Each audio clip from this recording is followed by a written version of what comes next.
chers téléspectateurs de Wafrica TV, il nous convient ce jour de réfléchir sur un instrument international comme la Cour pénale internationale, pour une cour pour laquelle des crimes en Libye, en Afghanistan ou en Irak ne l'intéressent pas.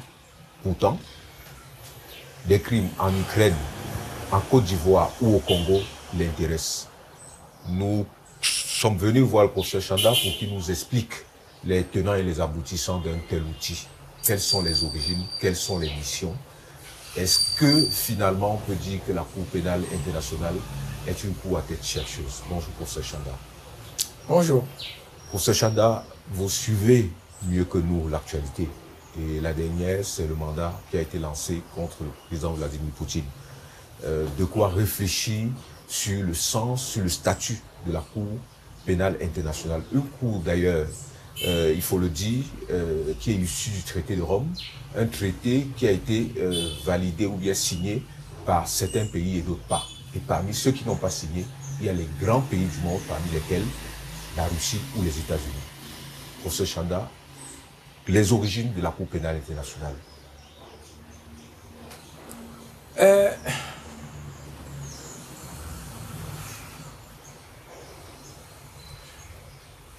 D'abord, forcément, il s'agit d'un instrument juridique.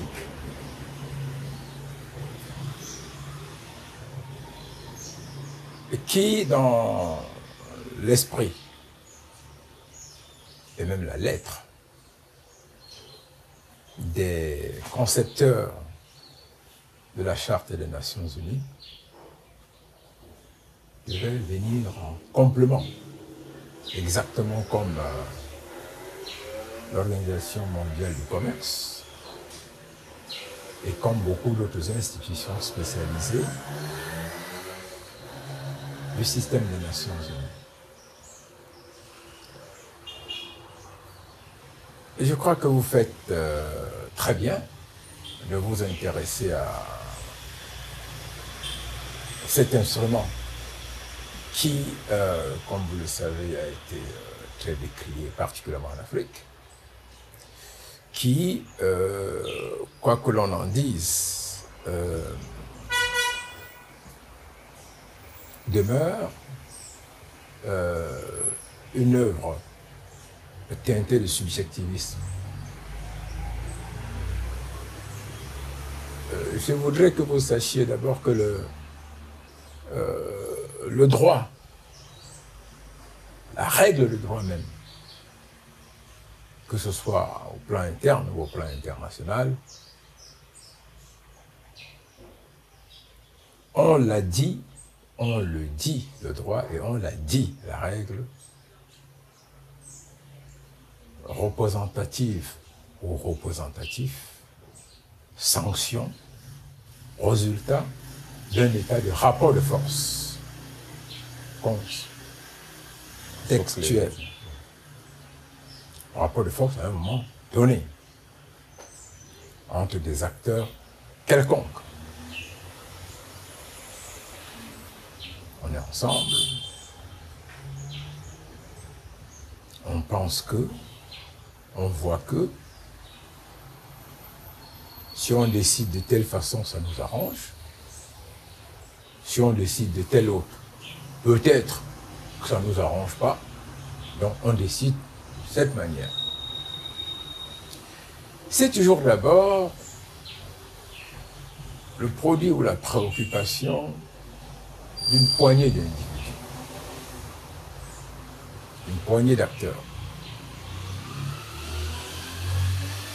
C'est, au final, relativement, le regard ou la préoccupation de la cité, de la société, du peuple, de la nation. On veut traduire ce qu'attendent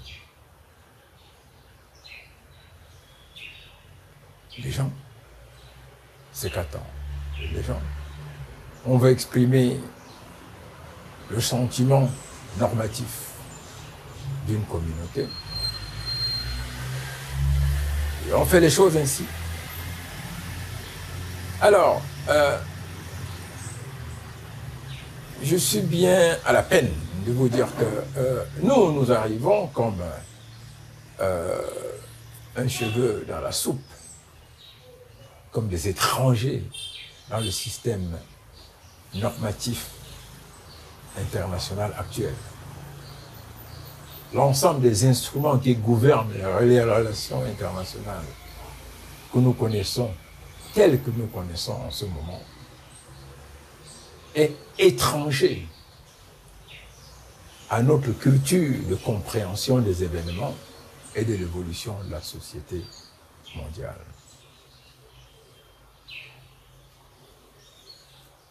On dit que c'est à la suite des deux guerres que des nations se sont concertées pour s'entendre finalement sur un cadre qui permettrait aux hommes et aux femmes, aux enfants, aux vieux, aux retraités, aux orphelins, aux veuves, de vivre dans un monde meilleur.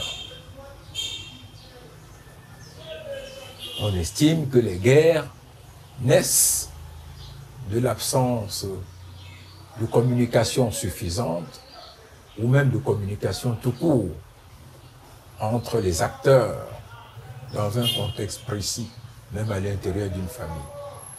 La société internationale, vécue globalement comme une famille, telle qu'elle s'est exprimée après d'abord la Première Guerre, a abouti à la Société des Nations, qui était une organisation internationale. Elle a dévancé l'ONU. Elle s'est cassée la figure parce que la relation de puissance a créé un rapport de force entre les acteurs de l'époque qui ne permettait plus de soutenir les normes pour lesquelles on avait cru dégager un certain consensus. On a souvent imputé à Hitler le fait dès 1933 de ne pas se soumettre aux dispositions, aux obligations de la Société des Nations. Et cette Société des Nations elle-même résulte, il faut le dire, des 14 points du traité de Versailles qui mit fin à la Première Guerre mondiale. Je dois revenir ici à des notions et des concepts. Il faut clarifier. Nous, on a été à l'école, on nous a bourré de tout ça. Aujourd'hui, il faut dépoussiérer, il faut décoloniser. Il faut enlever l'identité impérialiste dans tout ce qu'on nous a dit. Quand on parle de guerre mondiale, c'est une querelle entre des loups, entre des puissances à l'époque voraces qui entendaient chacune arracher un bout du monde. Nous n'étions pas concernés. Et nous n'en étions concernés que comme des esclaves, que comme à la limite, des chairs à canon auxquels on a eu recours à un moment donné pour porter les sacs et puis finalement pour tirer et pour faire le coup de feu. Donc, guerre mondiale, c'est assez aléatoire. Une querelle entre des puissances européennes ne doit pas, ne devrait pas être assimilée à la guerre mondiale. Monsieur Macron et Monsieur Poutine, ou Monsieur Poutine et Monsieur Biden ne s'entendent pas. On dit la communauté internationale et puis les citoyens d'Engelmondouga ou bien de Rufisque à Dakar ou alors du marché d'Espagne à Lomé n'est pas concerné, mais on a dit mondial, il est déjà dedans, on a décidé comme ça. Alors, après il y a eu pire, il y a donc eu la Deuxième Guerre qui a entraîné des ravages terribles. Et je dois ainsi vous dire en passant, vous savez ce que ça a occasionné, comme mort en Europe, mais surtout en Russie, dans l'ex-URSS, ceux qui ont payé le plus long tribut. Mais il y a un élément important là-dedans. Même la Deuxième Guerre mondiale résultait en réalité du besoin de vérifier l'état d'avancement des connaissances dans la production des armements. Hitler était passionné parce qu'il avait créé comme armada militaire. Il était convaincu qu'il faut essayer tout ça et que le génie allemand qui avait créé ces armements pouvait marcher sur le reste de l'humanité. Et ça me paraît fondamental. Donc, un gamin qui a des allumettes qu'il faut absolument essayer. De même, vous savez comment s'est conclue cette guerre avec les 2 bombes lancées par les États-Unis sur Nagasaki et Hiroshima. Les Américains eux-mêmes, en réalité, voulaient essayer en grandeur nature la bombe atomique. Ce n'était plus nécessaire en réalité. L'Armée rouge avait déjà fait le travail. L'ABMA a été vaincue. La machine militaire nazie avait été écrasée. Sa défaite avait été annoncée longtemps avant, avec la fin, la défaite à Stalingrad, qui a été assiégée pendant près de 4 ans, entraînant près de des millions et des millions de morts. Donc, les bombes atomiques, en réalité, les Américains voulaient voir un peu ce que c'est. C'est tout. Ce n'était pas nécessaire. Conséquence, il y a tout un peuple qui en a payé le prix. Alors, on fait la charte des Nations Unies. Et on dit, on va faire une Cour internationale de justice qui sera une des institutions spécialisées ou un des organes. Et c'est pour ça qu'on dit l'ONU a 6 organes. Et on compte la Cour internationale de justice, qui n'est pas une institution spécialisée, parce que techniquement, elle n'est pas productrice au sens matériel de technique d'apport dans le quotidien des nations. Elle est ponctuelle, elle doit régler, pas sanctionner, arbitrer, interpréter, dire un peu le droit selon l'entendement de la communauté des nations qui l'ont créé. Oui. Voilà 2 dimensions. La première, c'est une instance judiciaire. Elle étudie les dossiers et rend des décisions, des arrêts sur des affaires soumises par les États. Et ensuite, elle dit aux Nations Unies, à ces institutions spécialisées et à ces démembrements, quel est le point du droit sur une question précise, dans un contexte précis. Là, elle rend ce qu'on appelle un avis consultatif, comme il y en a eu dans la question, sur la question du Sahara occidental. On a demandé à la Cour, et dites-nous, puisque le Maroc prétend être propriétaire de ce territoire, du Sahara occidental, et que, en réalité, les Mauritaniens, les Espagnols, des populations sahraouies à travers un mouvement représentatif de libération, dit ce n'est pas vrai. Alors la Cour a demandé, dites-nous, les Nations Unies, l'Assemblée Générale, dites-nous si au moment où les Marocains arrivent au Sahara occidental, ou le moment où les Espagnols arrivent, dites-nous si, quand les Espagnols arrivent, c'est un terra nullius, un territoire sans maître. Qu'est-ce que l'Espagne a trouvé sur place? Vrai, il y a un territoire, il y a une population. Y avait-il une autorité administrative? Si oui, le Maroc ne peut pas prétendre, n'est-ce pas, être propriétaire du Sahara occidental. Sinon, il faut se rassurer qu'effectivement, c'est un territoire à décoloniser. La Cour a fait comme ça. Un peu de fémania. Oui, mais oui. Et puis voilà comment la Cour a dit son droit dans ce cas-là. Alors, ce qui est important au regard de nos préoccupations, c'est que les puissances qui ont conçu et mis en place les institutions du système des Nations Unies étaient toutes des puissances criminelles. Elles n'entendaient pas travailler réellement pour l'humanité. Elles entendaient servir leurs intérêts, se réserver le droit et le pouvoir, les privilèges de faire la guerre à qui leur semblerait, de décider du monde en fonction de la juxtaposition de l'ordonnancement de leurs intérêts contextuels.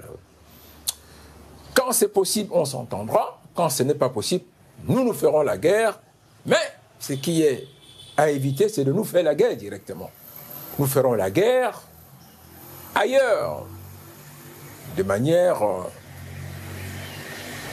interposée, par procuration, ainsi de suite. Conséquence, ne faisons rien qui soit définitif, qui confère la possibilité d'une réglementation, d'une construction de normes effectivement impératives qui puissent nous soumettre. En conséquence de quoi, dans le statut de la Cour internationale de justice, on n'a pas prescrit que tous les membres de la Cour de l'Organisation des Nations Unies sont d'office membres de la Cour. De la Cour. Membres, c'est-à-dire accepter, adhérer aux dispositions de la Cour internationale de justice. Chaque fois qu'un État doit exprimer son adhésion à la Cour, l'État peut faire une déclaration pour exprimer son refus d'être jugé, d'être mêlé à un arbitrage concernant telle ou telle question. Il en est ici de la France qui a dit « Nous n'entendrons absolument pas, nous acceptons le statut de la Cour, mais on ne veut pas qu'on parle des essais nucléaires. » C'est un exemple. Parce qu'elle en fait loin de son territoire. Oui. Alors, nous évoluons. L'idée, au départ, c'est de dire les guerres ont causé beaucoup de destruction. Il faut formuler certains termes de référence qui puissent être caractéristiques de ce qu'on pourrait traiter de crimes contre l'humanité. On n'a pas dit que la guerre en elle-même est un crime contre l'humanité. C'est ça qui est très important. On dit que certaines pratiques de la guerre peuvent être considérées comme des crimes contre l'humanité. Certaines pratiques des États, certaines déclarations même peuvent mener à l'observation de prémices de commission d'un crime contre l'humanité. Après on a dit crime de guerre.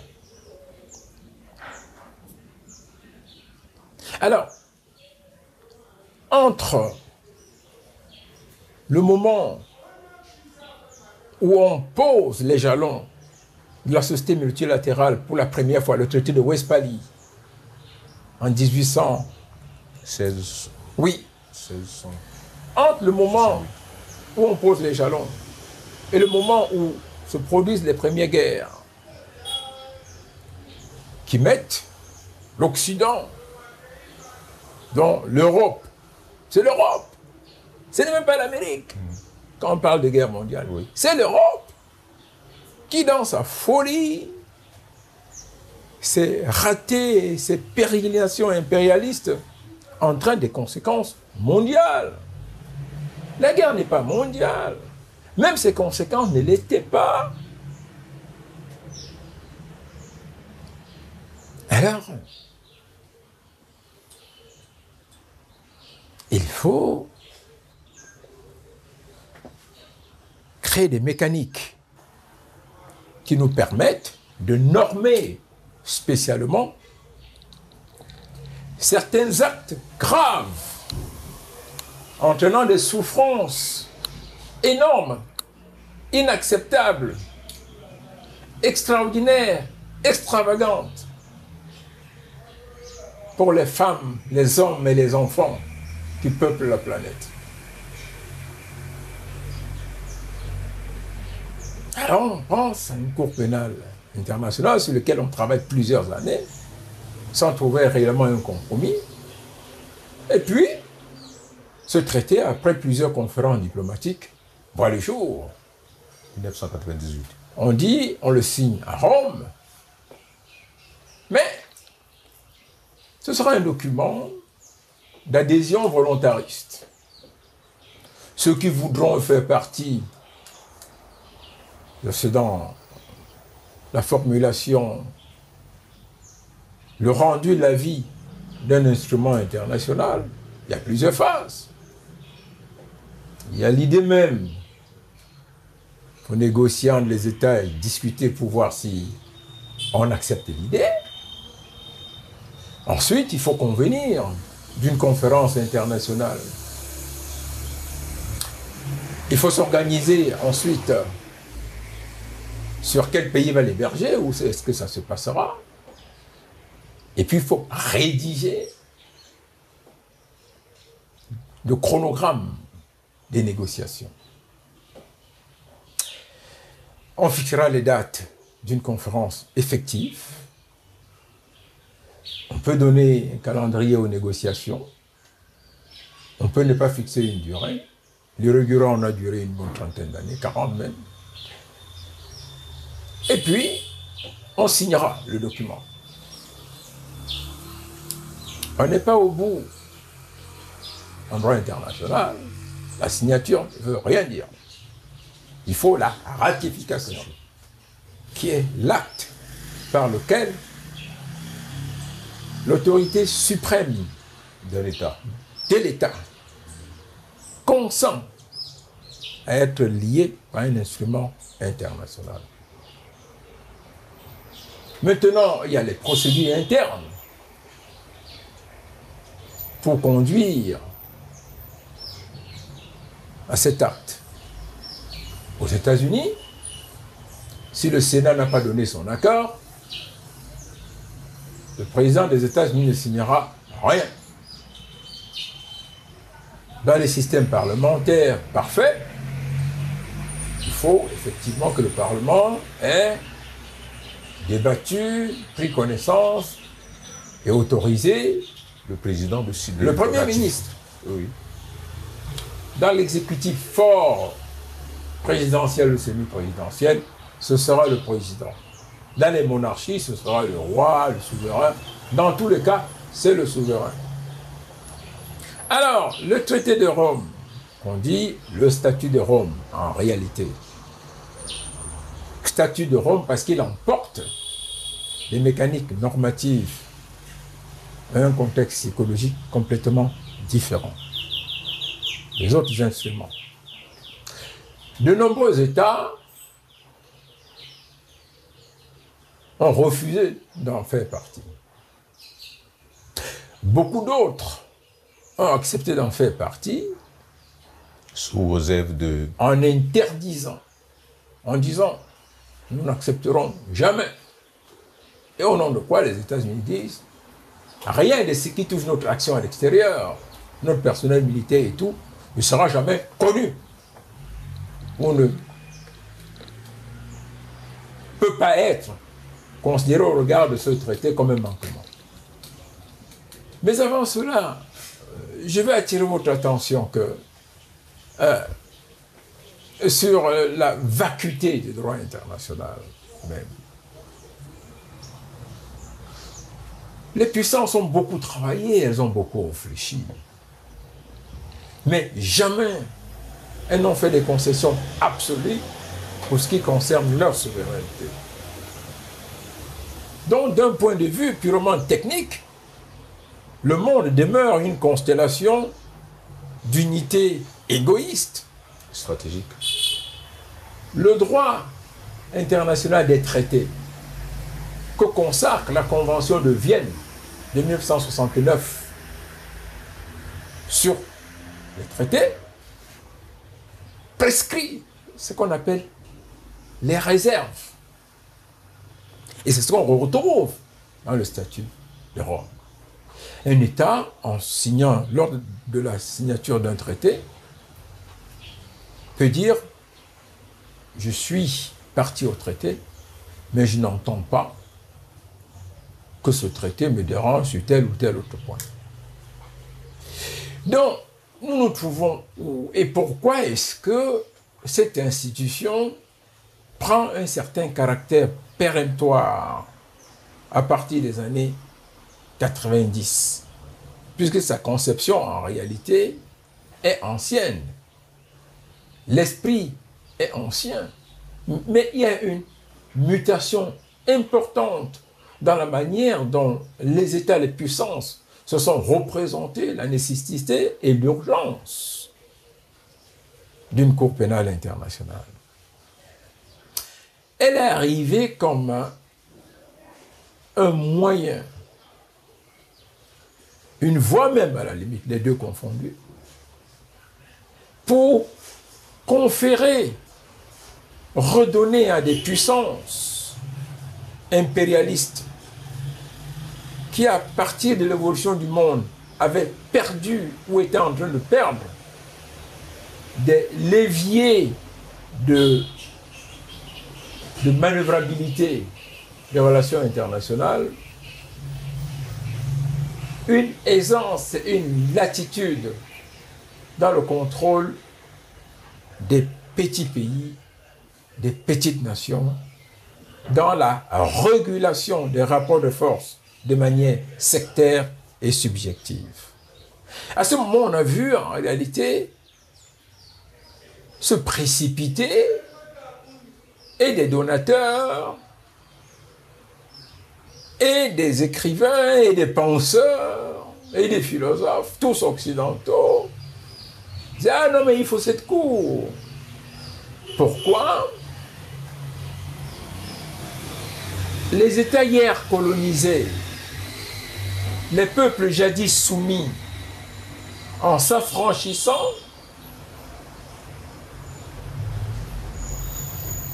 ont engagé également un processus d'affranchissement des normes étrangères à la somme anthropologique de leurs mœurs et de leurs valeurs. Il n'est resté plus à l'Occident qu'à recréer, à redonner vie à une espèce de police internationale à travers un instrument qui dans l'esprit serait régulateur des comportements des nations et des États, à la fois au plan interne et au plan international, mais qui, en réalité, permettrait de les tenir comme un prisonnier qui marche avec un canon pointé dans le dos. La suite des événements ne trompe personne. Je pense que vous avez très bien entendu parler de ce que tout le monde a vécu. On ne dit pas qu'on avalise tout ce qu'on a pu avoir par ailleurs dans plusieurs pays comme des organisations comme crime, comme guerre, et ainsi de suite. Mais dans la pratique, l'évolution du monde et la gestion des rapports de force entre les États, la prise en compte de l'émergence des nations, surtout avec la volonté de se défaire des carcans normatifs de colonialisme et de l'impérialisme nous montre qu'en réalité, les grands pays sont à la recherche de nouvelles constructions pour continuer à jouer la police. Et par conséquent, la Cour pénale internationale intervient dans ce contexte comme l'instrument majeur. Voilà ce que je peux vous en dire. Monsieur Chanda, on a d'abord eu les TPI, les tribunaux pénaux internationaux. C'est quoi la différence? Pourquoi les TPI à certains endroits? Je crois que pour le cas du Rwanda, c'est un tribunal pénal international. Est-ce que la Cour pénale internationale vient arrêter la mise en place des TPI? Non, non, je vais vous dire. Alors, on est au Cameroun. Je prends un exemple simple, hein, on peut prendre d'autres dans d'autres pays. À la suite de l'assassinat d'un journaliste au Cameroun, vous voyez très bien qu'on a décidé de créer une commission spéciale, si vous voulez, une commission ad hoc, en dehors des canaux habituels, des instruments habituels, ainsi de suite.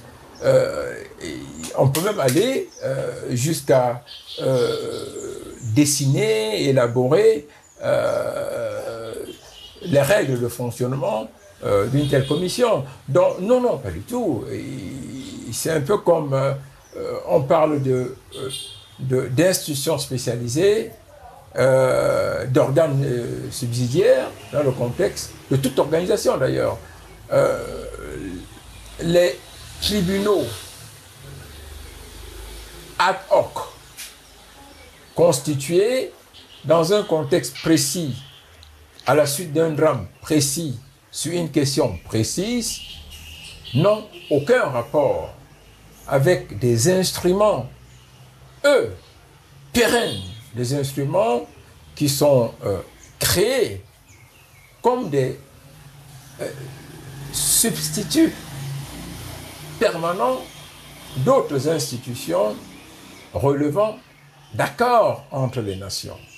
En somme, nous pouvons, même dans le contexte d'une simple association, décider de mettre en place un comité arbitral, une instance composée de quelques sages qu'on l'on désignera, en déterminant bien leur mission, leur pouvoir et leur mode de fonctionnement, y compris d'ailleurs leur rémunération. C'est ce qui s'est passé avec Hissène-Habré à Dakar. Oui, c'est ce qui s'est passé avec Hissène-Habré, c'est ce qui pourrait se repasser avec beaucoup d'autres. Et là, je vous signale le danger.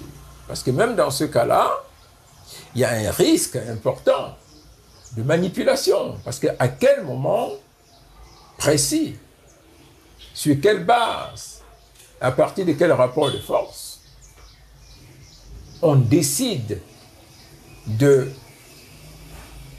quitter les repères normatifs usuels pour ériger des structures temporaires en vue de gérer, de connaître, de décider, de rendre la vérité audible et possible sur une question précise.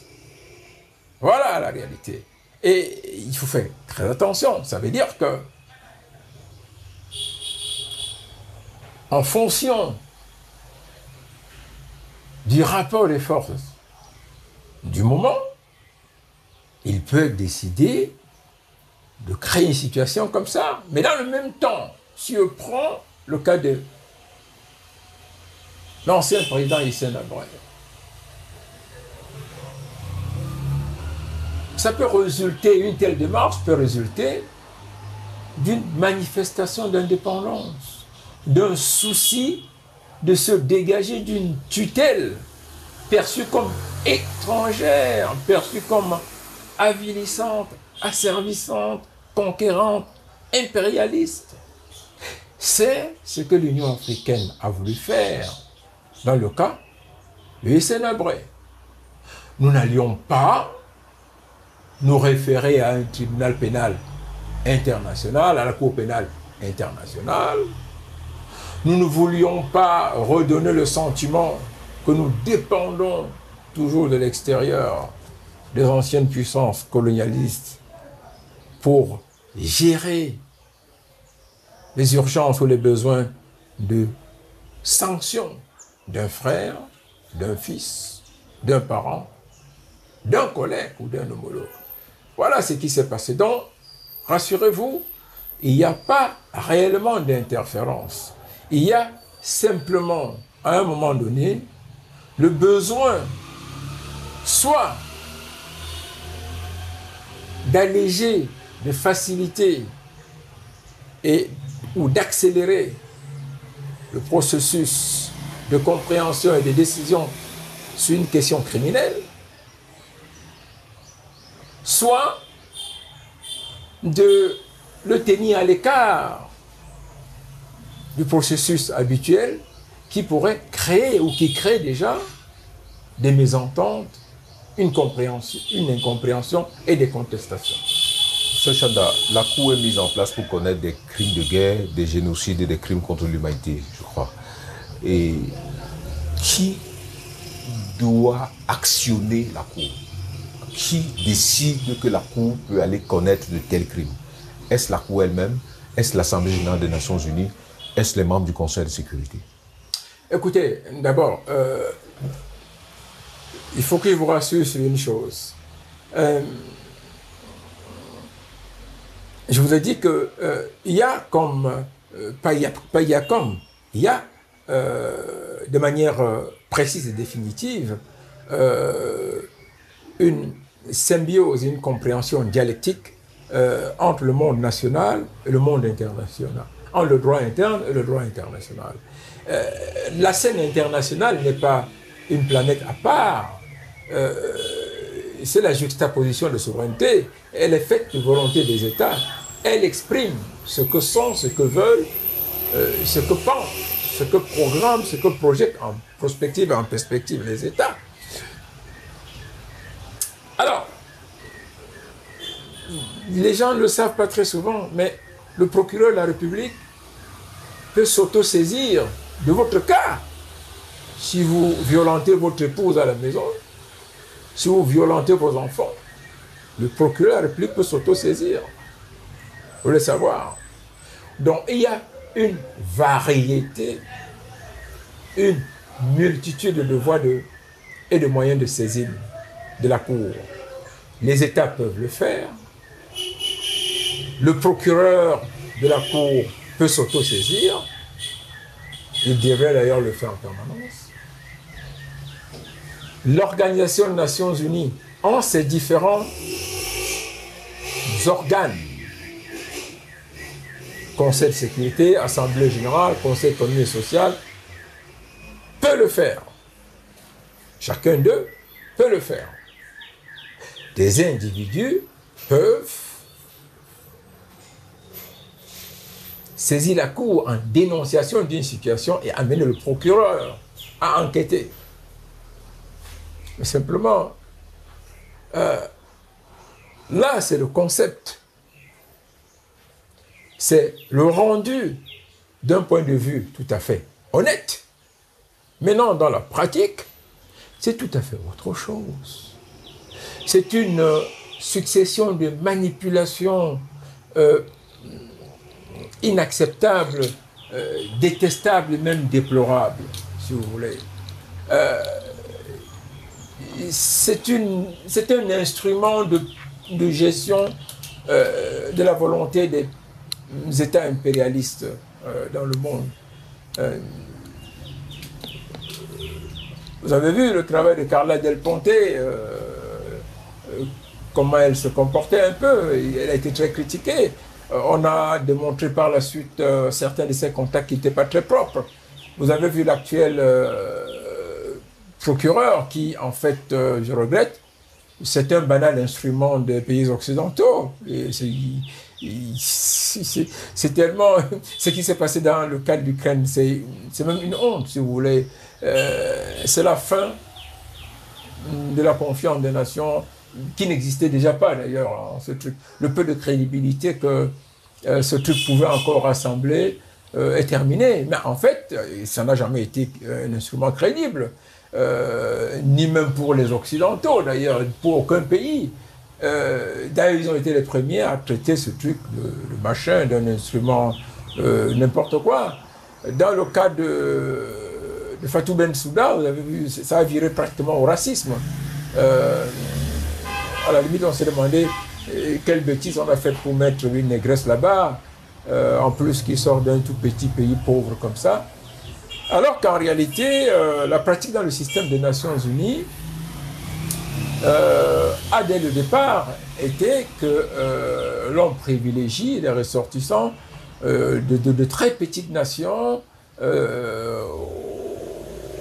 aux fonctions de secrétaire général, de directeur exécutif, de président, et ainsi de suite. Ce qui justifie les Daka Manadiol, qui était, comme vous savez, suédois, puis par la suite bien d'autres. Au nom de ça, d'ailleurs, les grandes puissances interdisent. C'est une réunion écrite, si vous voulez, d'être secrétaire général des Nations Unies. Et au nom de cela, d'ailleurs, la Banque mondiale revient toujours à un Américain, le Fonds monétaire à un Européen, le secrétariat général de l'OTAN à un Européen. Mais derrière tout ça, il y a un certain nombre d'arrangements, il y a un consensus pour la gestion des rapports de force qui n'est jamais en faveur des pauvres, si vous voulez, des moins puissants, et ainsi de suite. Nous sommes, nous, je continue de dire, nous sommes des instruments, je veux dire, l'Afrique. On essaie simplement aujourd'hui de voir comment on peut faire pour concilier une relative appartenance à ces instruments de domination, de recolonisation et d'impérialisme, tout en bâtissant à la marge, n'est-ce pas, des normes, si vous voulez, des bases qui puissent nous permettre à terme d'en sortir, de les concurrencer ou tout simplement même de les surpasser. Parce qu'en fait, une projection du monde aujourd'hui sur le plan purement géopolitique et en renvoyant sur les capacités géostratégiques, met l'Occident complètement en minorité, si vous voulez. Je vois là que Poutine fait un voyage en Chine, c'est le Chinois est en Russie. Ben voilà, le Chinois en Russie, c'est la 4e rencontre entre les deux présidents. C'est quelque chose c'est pratiquement jamais vu. Même entre aucun président américain, aucun président européen, aucun chef de gouvernement européen ou chef d'État, il n'y a jamais eu 40 rencontres. C'est des choses extrêmement importantes. Et si vous voyez le balai qu'il y a en Afrique en ce moment, que l'on ne retrouve d'ailleurs pas en Amérique latine, c'est que, contrairement à hier, contrairement à il y a 50 ans, il y a 60 ans, il y a 70 ans, on a pris un peu de l'importance. Pas à cause de nos ressources, c'est pas vrai, mais surtout à cause de l'expansion du génie africain dans tous les sens du terme, qui est dans un processus de réflexion, dans un processus qui lui permet de redessiner le monde avec un autre regard et de redistribuer la représentation du monde dans les rapports de force en fonction de ses intérêts. Et les gens accourent, si vous voulez, vous vous poserez la question de quoi il s'agit. Ah ben simplement, l'Occident a permis au monde de reconstituer ce qu'on appelait à l'époque la trilatérale, ou encore la tricontinentale, Afrique, Asie, Caraïbes et Amérique latine. C'est un fait aujourd'hui. Et la dernière sortie de ce truc qu'on appelle la Cour pénale internationale est une grosse bêtise. Je crois que qui a dit que quand Dieu rend les rois fous, je crois que on en est là. c'est tellement enfantin. Et puis, du coup, vous avez le président américain qui dit « Ah, mais c'est une bonne chose !» Comme s'il en était surpris. Oui, c'est une bonne chose. Mais attendez, c'est comme un gamin qui est en train de faire des bêtises. On attend la prochaine bêtise et il fait la prochaine, mais pas seulement la prochaine, mais la plus grosse bêtise, si vous voulez. Avec ça, je pense que les Occidentaux ont perdu tout repère de compréhension de l'évolution du monde. Ils vivent dans une bulle ancienne. Ils pensent que c'est encore eux, mais en réalité, ce n'est plus eux, c'est fini.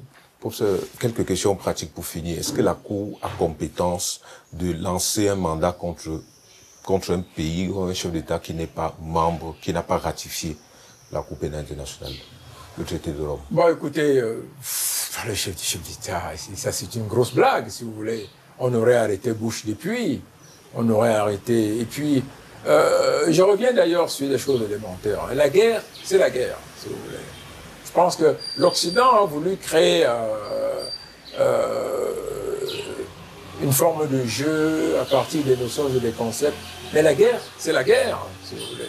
Ça me paraît fondamental. Et comme on dit souvent, quand vous avez créé les conditions de la guerre, il faut accepter la guerre. Et quand vous avez commencé la guerre, il faut accepter la guerre. Et quand vous soutenez la guerre, il faut en accepter les conséquences. Nous sommes dans ce contexte aujourd'hui. La question n'est pas de est-ce que la course est une grosse blague. Je peux vous le dire tout de suite. Une blague pire qu'un enfant qui pense qu'il va verser l'eau dans sa main et puis il va courir, l'eau va rester dans la main. C'est une grosse bêtise. D'un point de vue purement technique, le procureur peut se lever, dire il pleut au Sénégal, je ne suis pas d'accord. Dans un quartier quelconque à Douala, il y a ce qu'on appelle les microbes. Moi, je pense que l'État camerounais est responsable. On va traduire les États que le président du Cameroun en justice. En Argentine, tiens, beaucoup de gens sont morts, beaucoup de gens sont en train de mourir, beaucoup de gens sont morts de Covid. Ah, le président avait dit s'il avait dit ça, il ne connaissait pas, il n'acceptait pas le Covid.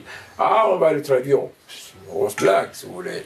Aujourd'hui, rendu dans le contexte et les rapports de force qui gouvernent le monde, je crois que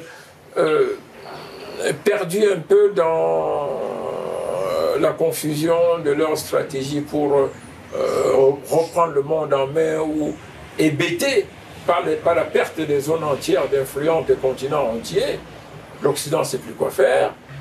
L'Occident se rabat sur les derniers instruments avec lesquels il croyait reprendre le contrôle des nations, redessiner de nouveaux rapports de force, réguler les comportements des États émergents. L'Occident se rabat dessus aujourd'hui pour voir ce qu'il est encore possible de faire. Mais c'est une grosse bêtise, c'est trop tard. Et ça révèle d'ailleurs, pour ceux qui avaient encore des doutes, des objectifs réels, pas d'un seul, mais de l'ensemble des instruments internationaux mis en place par les pays puissants au lendemain de la Deuxième Guerre mondiale. On a dit qu'il s'agissait de rebâtir un monde articulé sur des concepts, des notions et des normes qui puissent permettre à l'homme H de vivre mieux, de vivre dans la paix, de se développer. Et pour cela, on a créé une foulitude d'institutions spécialisées. Je dois encore vous dire que 90% des actions de ces institutions, ne vous trompez pas, quand on vous parle d'aide alimentaire, de secours en temps de crise, ainsi de suite, 90% de leurs actions, en réalité, leur sont bénéfiques aux pays occidentaux. D'ailleurs, les circuits de contrôle financiers à l'intérieur de ces organisations ou à l'extérieur pour ces organisations relèvent de la maîtrise des pays puissants, de ces pays puissants-là. Et c'est tout cela aujourd'hui qui fait problème. Poutine est devenu en fait un obstacle. Je dirais même pas un obstacle, le moteur de la fusée qui a fait décoller le reste du monde dans une direction que l'Occident n'avait pas prévue, que l'Occident ne voulait pas, ou que l'Occident ne voyait pas arriver à ce moment précis. Et les gens restent dans la logique de l'intoxication à outrance, à Paris, à Rome, à New York, à Londres, à Bruxelles, à Canberra. On ne sait pas que la nuit est passée, qu'on est dans le jour. On continue de croire que RFI, Jeune Afrique, la Voix de l'Amérique, la BBC, la Deutsche Welle, il suffit de... Ils ont des antennes relais partout dans le monde. Il suffit de parler fort, d'appeler quelques individus, y compris des Africains, pour raconter des choses. Et puis, du coup, quand j'étais petit, vous savez, c'était la VOA, la Voix de l'Amérique, jusqu'à il y a 50 ans. Je me souviens, dans les années 90, pendant les années de Braise en Afrique, les gens marchaient avec la radio. Ah, RFI a dit que c'est fini ça, c'est fini. Alors on va faire un truc, Poutine, voilà, mandat, crime contre l'humanité, et là les Africains vont dire, ah bon, ah la Cour pénale, ah, vous savez déjà avec les Gbagbo et tout machin, on a décrédibilisé ces trucs-là, et vous faites ça, et puis comme la Russie, on s'en fout, si vous voulez. Le monde a complètement tourné la page des vestiges de la domination occidentale, avec tous ces carcans, tous ces instruments de mensonge, toute sa théorie et toute sa philosophie d'abrutissement. C'est terminé, ça, si vous voulez. Si vous prenez le cas en Afrique, beaucoup de gens ne suivent plus RFI, la radio occidentale, et ainsi de suite. Et sur les réseaux sociaux, on sait faire la différence entre l'intoxication et puis... Mais, cela dit, les nations demeurent responsables de leurs actes, si vous voulez. Et leurs actes sont conformes à la manière dont elles entendent conduire, représenter ou définir leurs intérêts nationaux. Un chef d'État américain ne peut pas dicter ou instruire à un chef d'État camerounais, français, anglais ou sénégalais, si vous voulez. Le président du Cameroun, le président de la France, le président de la Russie, le souverain de Thaïlande et du Maroc sont, chacun pour ce qui les concerne, responsables de leur pays. Leur population les reconnaissent comme leur souverain premier. Les institutions internationales dans lesquelles ou pour lesquelles ces États s'investissent internationalement reconnaissent une seule personne, un seul souverain, et il n'appartient pas, il n'appartiendra jamais à un souverain de juger un autre, si vous voulez. Il y a là ce qu'on appelle la discrétion volontaire de prudence et de réserve. Et quand on va au-delà de ça, ça s'appelle de la provocation et de l'intention de nuire, ou alors de la volonté de marcher sur d'autres peuples, si vous voulez. Dans l'histoire, on connaît seulement quelques cas où les États-Unis sont allés au Panama enlever le président pour aller le juger aux États-Unis. Ils avaient fait la même chose en Guyane, la Guyane néerlandaise à l'époque. Peut-être qu'il faut rajouter à ça le fait que l'ancien président américain a refusé le visa, a refusé le visa aux membres de la CPI. Oui, non, bon, écoutez, ça fait partie de ce que je vous disais tantôt, c'est-à-dire que vous parlez de Donald Trump, si vous voulez, après que Ben Souda ait décidé d'enquêter sur les crimes commis en Afghanistan, en Irak, en Syrie, ainsi de suite, mais ça vous montre encore la vacuité, si vous voulez, de ces actions-là. Et ça vous montre, alors qu'en réalité, New York doit être comme ce qu'on appelle une open state, un État ouvert, un espace ouvert, dès lors qu'il s'agit de mettre en œuvre les instruments du système des Nations Unies et les activités du système des Nations Unies.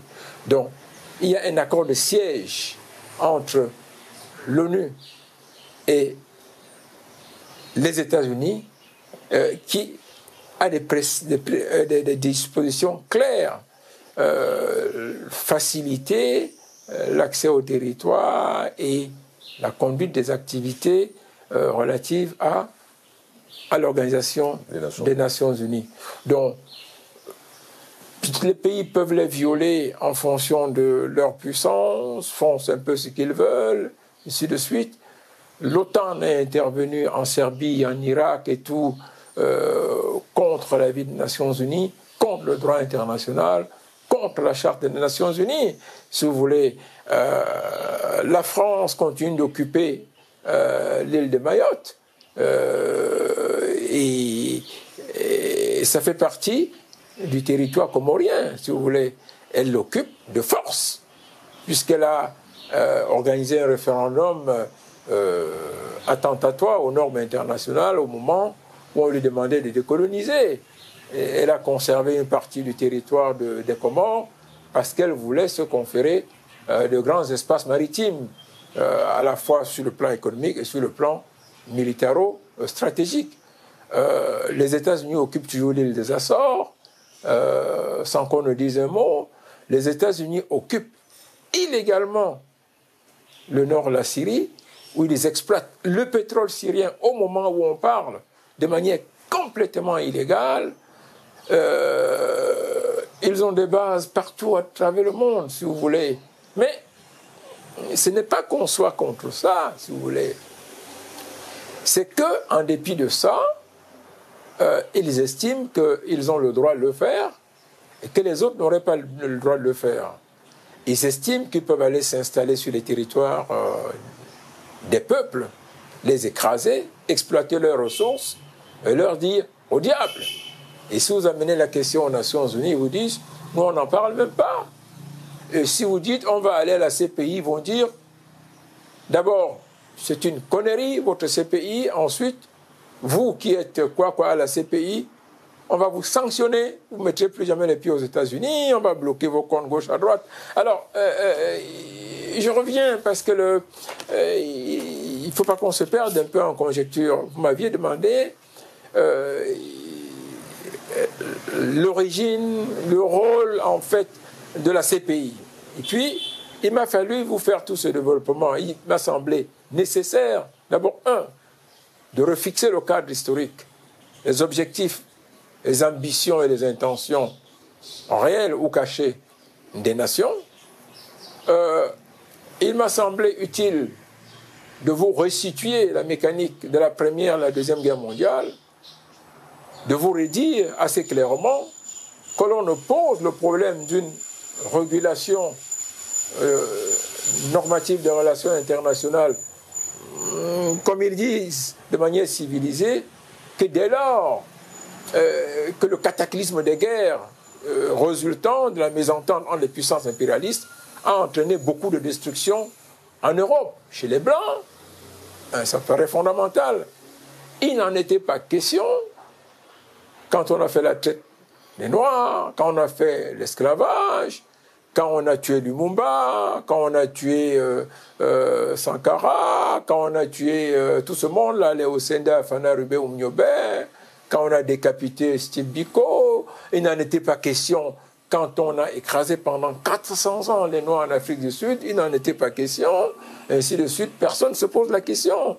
Le massacre de Soweto, 600 écoliers en un jour, il n'en est pas question, on n'en parle pas. La guerre au Yémen avec ces terribles, effroyables, les crimes qui sont en train d'être produits au Yémen, on n'en parle pas. L'intervention, la guerre en Irak, où on allait attraper un chef d'État et on l'a tué. Comprenez, on a détruit complètement l'Irak.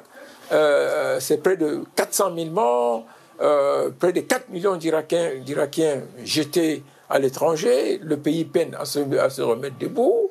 On a confisqué d'ailleurs leurs richesses, détruit complètement toutes leurs machines économiques, militaires, intellectuelles, détruit leurs musées.